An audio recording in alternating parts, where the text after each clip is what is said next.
Welcome to the MuseCast, where we squeeze every last drop of inspiration out of Sunday's sermon. Hello and welcome to the MuseCast. It is so good to be connecting with you all this week, and I am so excited. I'm excited because we've got Dan Kent here like we normally do, and that's always exciting. I'm Shawna Boren, but today we have a special guest. We have Mr. Wesley Hill here, and so everyone give Wesley a really huge, loud MuseCast welcome. Woo! Thanks for having me. It's great to be here. Yeah, so exciting. So maybe Wesley is going to class up this joint a little bit today, Dan. What about time. do you think? It's about Wesley, time. Yeah, right? You are out on the East Coast, correct? Sort of. Yes, I'm in Pennsylvania. Okay. So Okay. a few hours away from the coast, but Okay, got it. Not too far. And not too far, but you have spent time here in Minnesota. I have. So you understand what I'm about to ask when I say, hey, how's the weather where you are? Because we are loving this September sunshine and warmth that we're getting. Yes. It's uncharacteristic. Yeah, well, so we here in Pittsburgh, we're still sort of waiting. It was in the 60s this morning when I woke up, so I opened my windows and let the breeze in. It's a little warmer now, and we haven't really started to see leaves changing colors yet, but I think it's right around the corner. Nice, very nice. Dan, what are you loving our surprisingly warmer weather right now? You know, I think with the fall kickoff with the church and just everything that's going on, I think I just assumed summer was over like 3 weeks ago. Nope. So I haven't really been out to enjoy it. I've been in task mode. So yeah, it's sad. Dan. It's sad. See, Dan's busy working and I'm just like, ooh, sunshine, blue sky, squirrel. Yeah. No, I'm busy work. I'm very busy. That's working. right. That's very right. busy. All right, let's get down to business. We are in the midst of our series about spiritual friendship, the lost art of friendship. And I love that we as a church body are talking about this for several weeks because we really want to capture and reclaim the importance of friendship. And so, Wesley, that's why you are here. And I'm going to have Dan give you a proper introduction. But this past weekend, we heard from Greg. And the question was, whatever happened to spiritual friendship? And so he gave us some good history of what friendship used to be, what used to be the norm, and how we've fallen away from that. And then he pulled some myths, Wesley, from your book, and we talked through some of that. And so we're going to have Dan do a shortened summary. Everyone, Yep. Don't be too disappointed because we want to get to the good stuff with Wesley. So take it away, Dan. Yeah. So Greg, like you said, Shawna, we're in this series called The Lost Art of Friendship. And last week, Greg talked about how God has invited us to consider our relationship with God as one of friendship. And this week, Greg kind of looked more at our friendship with each other. And he really kind of did look at how much friendship has changed over the years and how it's nothing like it was for so long. You know, friendship was far more intimate and far more kind of important and integral to people's lives and into communities, and friendship had a lot more kind of swagger and rights than it has today. And so we've all been kind of exploring, you know, maybe we need to reclaim some of that power that and some of that value that we had in friendship. And so Greg kind of looked at like some examples of some pretty profound friendships and just how odd some of these friendships seem to us today, given, you know, how intimate they were and so forth. And then he kind of left us with a challenge to kind of start to explore how we view friends and our own friendships and maybe try to kind of make growing our friendships a more important part of our faith. And I think my favorite part of this whole line of thinking is related to the Trinity. And just that, you know, God calls us to be friends with him, and he calls us to develop friendships with others, not just like acquaintances, not just like shallow friends that, you know, all of us have, but like these more profound, robust friendships, even to the extent that the Trinity itself is a friendship. I mean, it's that central. And we tend to think of friendship as not central, as just this bonus, this extra thing. Yeah. And so what Greg has been exploring and what we've been exploring is, what if it is more than that? What if it might be more important than that? And, you know, as Greg and I were kind of researching for this, we read a couple books. One of the books that we read was Spiritual Friendship by Wesley Hill. And he was kind enough to join us. And before I turn it over to some questions, let me just, let me say that, you know, it's a great book. So first of all, it's awesome. So and I'm going to read the whole thing. Spiritual Friendship. Oh, I need my glasses. I didn't need glasses like a year and a half ago, and I'm still getting used to it. I feel like I'm right behind you. Yeah, good. I'm not alone. That's good. Spiritual Friendship, Finding Love in the Church as a Celibate Gay Christian. And let me just say, like, I read a lot of books, and I know you do too, Wesley. And a lot of times I'll come away from a book and I'll say, you know, that's a really good argument, or I really like that idea. And I was telling Shawna this morning, when I read your book, I felt like I really like Wesley. That's what I felt like. I really like Wesley. I love your spirit, and I love how you interact with these ideas, and you have an honesty and a compassion, but also like an intellectual rigor. You look at things for their logical kind of coherence, but you also do so in a way that you're so compassionate and understanding of people who hold different perspectives. And it's just such a pleasant read. So thank you for writing this book. Yeah, and it's wonderful. So.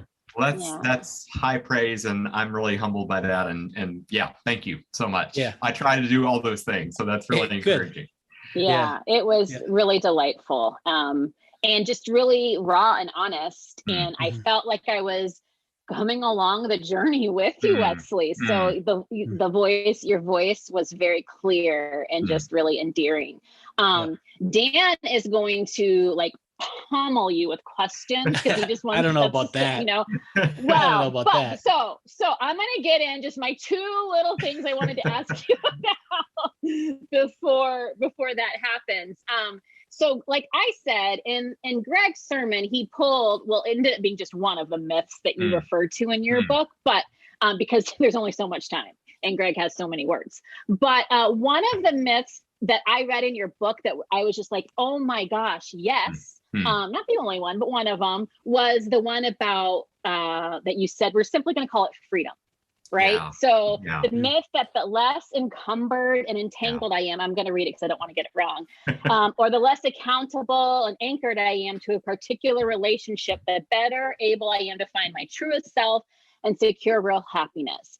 I love that, and I would love for you to unpack that a little bit, because I do feel like Dan said, friendship as we see it now is like just an added bonus, nothing to super be invested in. Like if we've got intimate partnerships in our lives, or children or family or whatever, it may be easier to say meh, friendship, or it's easier to walk away from friendship. Too easy to walk away from friendship. And so I do wonder how much this freedom, especially here in the States where we're all about our independence, I wonder how much that whole myth of freedom plays into our lack of understanding of the value and importance of friendship that we should pursue and maintain and grow and thrive. So I've said a lot of stuff, but I would love for you to unpack that a little bit if you wouldn't mind. Yeah, Shawna, thank you.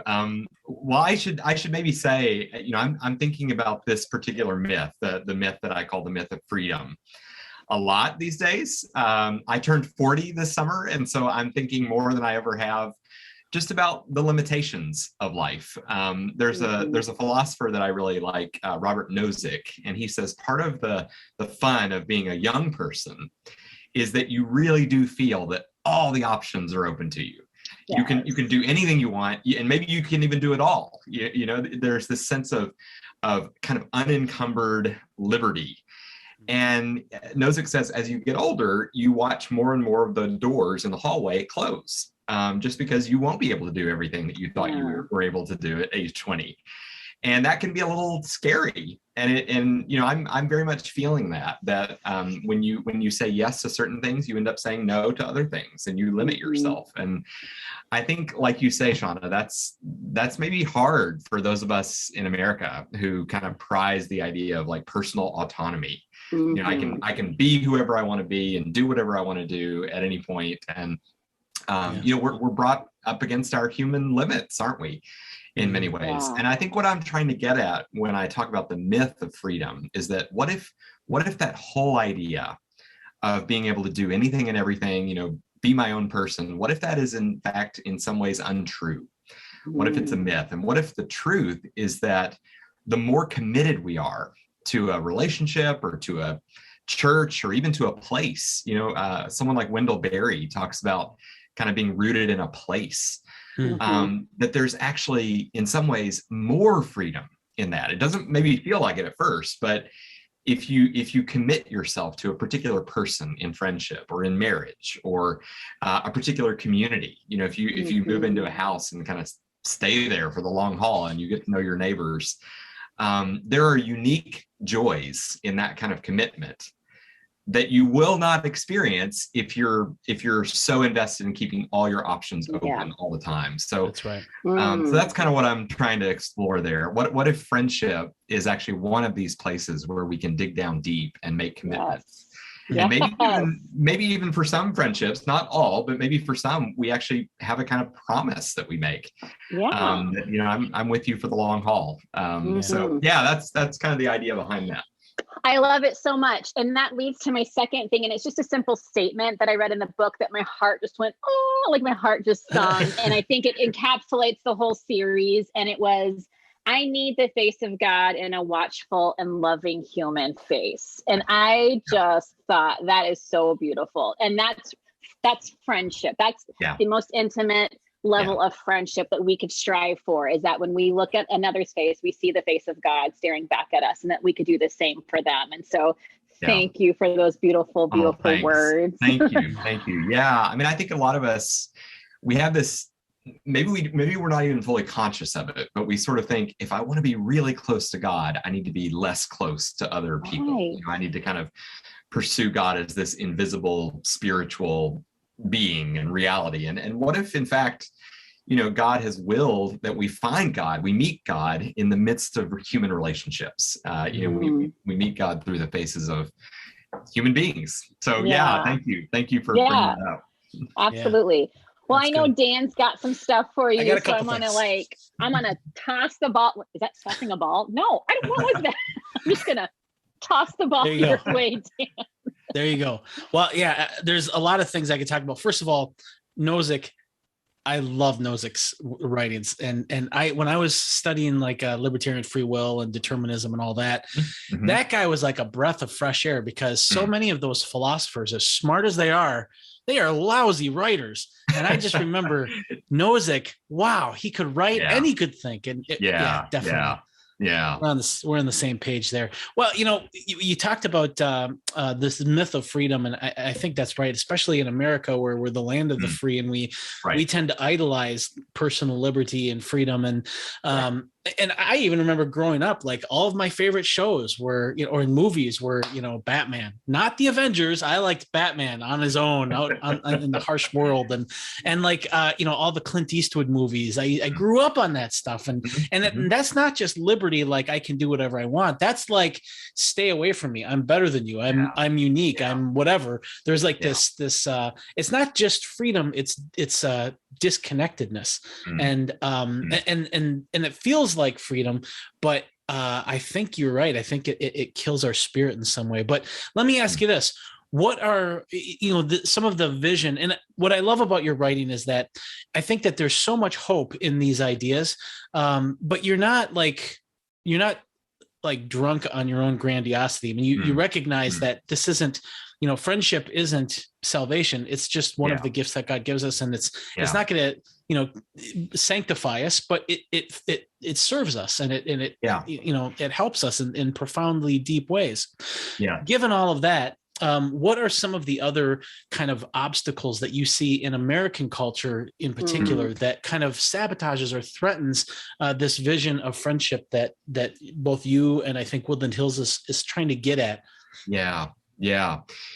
I think one of the big ones is placing so much emphasis and importance on romantic love. And if you're in a Christian community, that often takes the form of a lot of emphasis on marriage, meeting the quote unquote right person and getting married. When we have that as a kind of idol, or, I could even use less grandiose language, when we have that as a kind of unspoken or maybe even unacknowledged goal, we can end up devaluing other forms of commitment and togetherness that are just as real and maybe even just as significant because we're chasing this ideal. We could talk a lot about that. I grew up in the evangelical Christian world, and I'm so grateful for it in many ways. But I think I very early on absorbed this idea that, singleness is a fate worse than death, and God has a special person out there for every one of us to meet and to marry. And if you get kind of caught up in that way of thinking, romantic love can almost drive out every other consideration that becomes your goal that you're pursuing. And so, for me as a single person, we can talk more about, kind of what led me to write this book, but it very much grew out of my singleness and wanting to find a way to say, hey, if I don't have that thing that everybody is saying is the be all and the end all, I'm still called to live an abundant life, a rich life, a life with meaningful commitment and intimacy with other people. So that's a big one for me, the myth of romance, the idol of romance and romantic love. Oh, go ahead. Sorry. I'm sorry. It's okay. We just can't wait. We got nothing to say. Go ahead, Sean. And I also think of so say you do get that mythic romantic once in a lifetime love, and then say something happens and it doesn't last, or someone passes or whatever, all the things, then it's like, so then is your worth gone? Is your value gone? Is your happily ever after gone? I'm not saying there's not grief, but I think if we put such a high commodity on that, then you're right. We lose that sense of self-worth apart from the coupling with another. And there were no second-class citizens, right? In the kingdom, there's no second-class citizens. So that's all. Thank you. No, that's great. That's music to my ears. That's wonderful. I think one of the things I appreciated, and I have three more questions, but I just want to say one of the things I appreciated is you're looking at friendship from like your subtitle says, finding love in the church as a celibate gay Christian. Some of the ways that you pursue what is the friendship that God has for us. There are so many there are so many other things that friendship touches: romantic love, camaraderie, teamwork, whatever, coworkers. There's so many different types of love that it touches. And I think what I so much appreciated about your book is that I think that you were able to have a depth of focus and understanding on this topic because of the perspective you're coming from. That if I were to write a book on this, I would miss so much of what you got at. And even though I'm not in that situation that you're in, it was so beneficial to me because of that. I'm so glad to hear that. That was one of my, you can probably imagine with the publisher, we went back and forth on what the subtitle should be. And I'm very anxious that this vision not be seen as something that is for gay Christian people, that's friendship is our thing. And then straight people have, romance and marriage. I don't want to operate with that kind of split or bifurcation, because I think all of us are called to this. All of us are called to, these deep, committed, rich friendships that I'm trying to describe. So I think that's exactly right. And in fact, what I would say is I would argue, if we had more time, but I'm just going to say what the argument would be. I would argue that I think that marriages between people who lack friends, those marriages are not as good as marriages who have a robust network of friends. Yeah. we could take a whole episode, I feel like, Yeah. on looking at the way our expectations of marriage has changed over the years, over the centuries. And it seems to me that, you know, even just 100 or 200 years ago, people did not tend to speak about their spouse as their best friend. That's very common nowadays, and I don't think it's all bad. But if we start to expect our spouse to be everything to us, then we might be going off track a bit. So I really resonate with what you're saying. Yeah.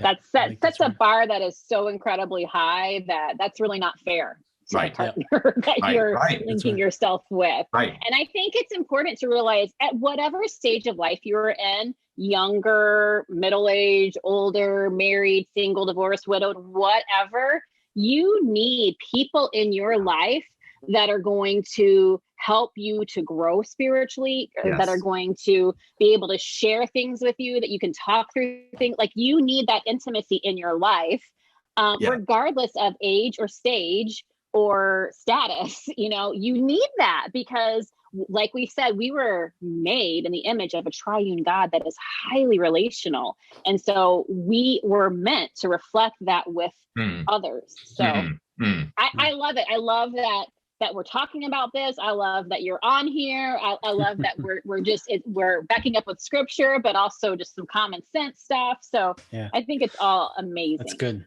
That's awesome. Hey, let me ask you this. There's obviously, we're in a time right now where there's so much hostility in our culture.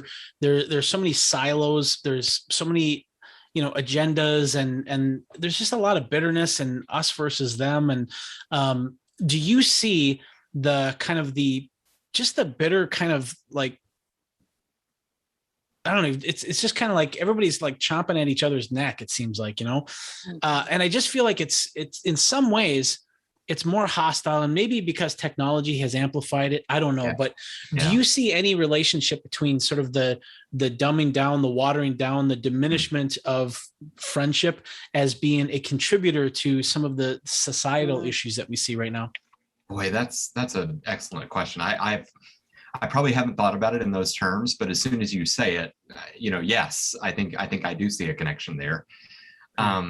And I don't know how many listeners may be familiar with the names Cornel West and Robert George. So West is a Black intellectual, public intellectual, a kind of political commentator, a philosopher. He wears a lot of hats, but he's a deeply committed Christian of a very leftist variety. There's a recent interview with him in The Atlantic, which is just superb. I recommend it to you. And then there's Robert George, on the other hand, who's a very conservative Roman Catholic legal scholar and philosopher. And these two have a deep friendship. They disagree on all kinds of things politically, but they go around the country doing these kind of public conversations with each other. And as you're talking, Dan, I'm just thinking to myself, maybe the reason that stands out so much is because it's rare. It feels harder to find now. I think about my friends. We all tend to hold very similar political views, for instance, and it's hard for a lot of us to imagine being close, intimate friends with someone who really disagrees with us. I guess in answer to your question, I do wonder if part of what's happened in recent years in our country is just a kind of diminishing of friendship, and a diminishing of friendships across ideological boundaries, maybe theological boundaries. It could be that this is really timely in that sense.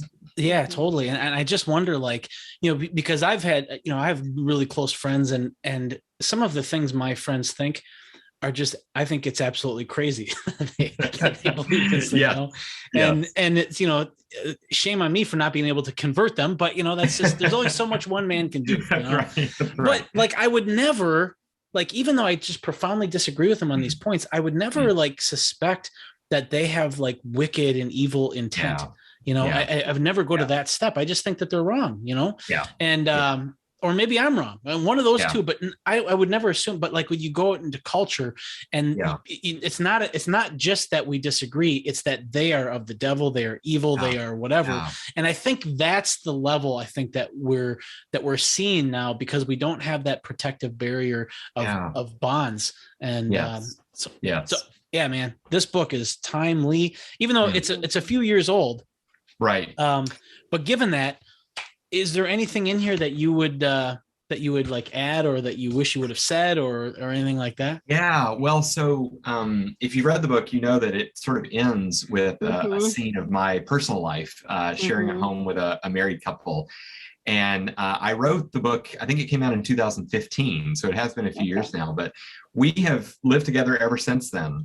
So we now have a mortgage together. They now have 2 children who are my godchildren. And so I think we're kind of in that phase where it's more than an experiment now. You know, we have a lot of experience with it. And so I don't know if there should be a follow-up book, or maybe here's some further thoughts on friendship. But I still believe in what I said. I think I would probably write it differently with a few more years, under my belt. And I think one thing to say is, if we take friendship really seriously, like I'm urging us to do, we should recognize that just like marriage, it's going to go through seasons, and there are going to be hard seasons, and there are going to be seasons where you may not agree with your friend much, or like your friend very much, but you're still committed, just like in marriage. And so maybe at some point down the road, I'll write that book. I'm not sure. Yeah. I'm so glad to hear, Wesley, that you guys are still living in community together in the same home, and that, like a family. I wondered when I was done, I was like, when was this written? Okay, well, they said like we'll try it for a year. I wonder where are they now? Exactly. Wonderful. Yeah. Wonderful. Yeah. That's great. It's been really good for me, and I hope for them too. Yeah. Speaking of other ideas that you could go with your book, you're talking about the value of friendship and just how important it is. What would you say to people? And I run into a lot of people. I mean, right now, Wesley, and you talk about it a little bit in your book, we've always struggled with loneliness, but I just feel maybe because of the pandemic, it's just like red hot right now. But there is just so much profound loneliness right now. And telling people, well, what you need is friendship. It's like, well, of course, because I'm lonely. But there's like a disconnect between, okay, I want to be friends, I want to have friends, but I don't. And so maybe a couple things. Would you say, like, how would you get a person who's lonely and who would like to be friends? What's the first step? That's the first part. And then the second part is, what kind of skills are required, do you think? What are the most essential skills to develop in order to be a friend like this? Yeah. Well, I think you're so right to point to the pandemic as part of our challenge right now, because I think, before the pandemic, one easy answer was join a yoga club or hang out at the bar down the street, in places where you're likely to meet people who are similarly open and hungry for friendship. And obviously all of us have kind of retreated inside our houses, and isolation feels like it's at an epidemic level at this point. So, I guess as I think about this podcast and I think about you guys and your ministry, I want to kind of wave a little flag for the local church. I don't think the church is only or primarily about human relationships. I think it's primarily about God and our faith in God and our receiving hope from God. But it's also about us. It's about togetherness. And I think that if someone is feeling lonely and isolated and hungry for friendship, I would love for a place like Woodland Hills to be a place where it's just a breeding ground for friendship. It's a place where you can count on making friends, because there is going to be that vulnerability. There is going to be that openness on the part of your brothers and sisters in Christ. And maybe, to your second question, what skills do we need? I think vulnerability is really important. Honesty is really important. And the ability to receive as well as give. And it could be that depending on your personality, you have more of an issue with the one or the other, right? I think there are certain personality types that really love to always be the generous giver. and they can really struggle with kind of receiving help and encouragement and loyalty and support from other people, and other people are, different. But man, I mean, we the Christian church are a place where such vulnerability and honesty should really be able to flourish. Right. Because we believe that we are radically broken. There's nothing that we can share that should catch us off guard. We know about sin, we know about brokenness, but we also believe in radical healing and redemption through Jesus Christ, through the work of the Holy Spirit. Yeah. So those are some initial thoughts. Yeah, that's so well said. So good. Well, I have one more, Shawna. Should I go? Go for it. Well, this isn't really even a question, I guess. This is just another celebration. But you write right toward the end of the book, and I love this whole idea. But you're talking about how it's not enough to just be friends, but you should also be friends within a community, because you don't want to just be like and you've seen this too, where you go to school and the two cool guys of the school are friends, and they don't talk to anybody else. It's like, well, what good does that do? And there's this great opportunity where they could build up people and all that, and it doesn't happen. And so you say this, you say, if it's true that communities may spare friendships from becoming too narcissistic and exclusive, it's also true that our friendships may in turn spare our communities from becoming too bureaucratic and interpersonal and impersonal, excuse me. And I just got to tell you, my heart sang when I read that, because, there's nothing that is more of a turnoff than like these bureaucratic, impersonal, churches and stuff like that. And it's so easy to do when, you kind of orient your entire ministry around your statement of faith and your beliefs and your church rules. And this is our expectations or whatever. Yeah. Right. But friendship, it's just like a bomb that blows all that stuff up. And so I guess there's no question there other than, man, I love that whole line of thinking. Yeah, well, so I kind of stole that from a really eccentric Russian Orthodox writer named Pavel Florensky. And he has this amazing metaphor. He says that friendship is the molecule of the community. And I just thought, wow, that's really, really good. If we think about a community, if we think about a place like Woodland Hills or the church, if you zoom in, if you use your microscope and look at what's actually happening, it's actually held together by these cells of friendship. So I guess that's my prayer for everyone listening and for your church, that you will be that kind of place. Yeah. That is awesome. Well, Wesley, you are not off the hook just yet.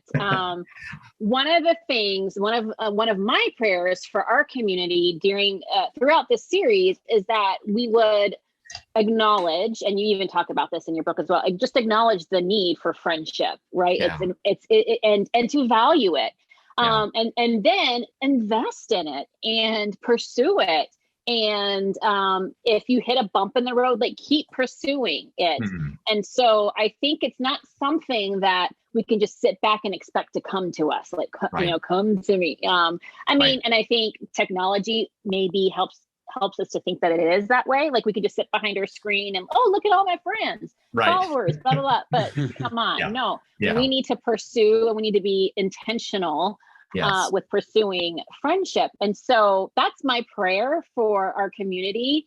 I would love for you, beyond all the great things you've already said, what is a nugget that you would love to leave with our people who are going to be tuning in and watching this and possibly even picking up your book and reading it.